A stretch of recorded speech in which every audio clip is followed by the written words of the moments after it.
మీరు ఇవాళ నుంచి మందు మానేస్తాను, గుడికి వెళ్ళి ఒట్టేసుకొని వస్తాను అన్నారు. మళ్ళీ తాయిసి వచ్చారేటి? ఇక నాకు ఓపిక లేదండి, మా పుట్టింటికి వెళ్ళిపోతాను నేను. ఆగా భారతదేశంలో నీకు ఒక్కదానికి పుట్టిల్లు అన్నట్టు మాట్లాడితే అమ్మ నాన్న దగ్గరికి వెళ్ళిపోతారు. ఆడేమో నిన్ను ఆధార్ పేపర్ తీసుకొచ్చినట్టు తీసుకురావడం, మాకు కలపడం, నెల రోజులు కూకొని తినేసి వెళ్ళిపోవడం. నీకు తాగి కన్నా మీ అమ్మ నాన్న తినేసేది ఎక్కువైపోయింది ఇంట్లోనే. వద్దు, ఈ డబ్బులు లోపల పెట్టు. ఎంతో తెలుసా? 95,000. నువ్వు అంటా కదా దేనికి పనికిరావు, ఏటి చేయాలి. నీ పేరు మీద చీటీ కట్టాను. ఆ చీటీ డబ్బులు ఇవ్వాలంటే. కానీ మందు కూడా మానేద్దామని గుడికి వెళ్తున్నాను. దారిలోనే మన పాలసీని స్వామి ఉన్నాడు కదా, ఎదురయ్యి ఎక్కడిక్కడ వెళ్తామని అడిగాడు.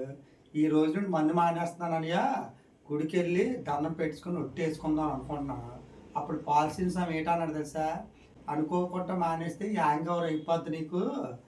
రేపు నుంచి మన పప్పు కూడా ఇంటికి వచ్చేయడం, దగ్గరుండి మాల వేయించేస్తాను, 2 నెలలు మాలలో ఉంటావు కనుక ఆటోమేటిక్గా మందు మానేస్తావు అని చెప్పాడు. ₹1,00,000 4,000 మన పాలసీ సాంగ్కి ఇచ్చాను. కూసామాలే కొన్నాను.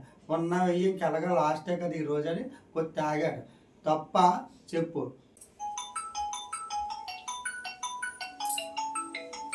హలో అమ్మ, నేను నాన్న.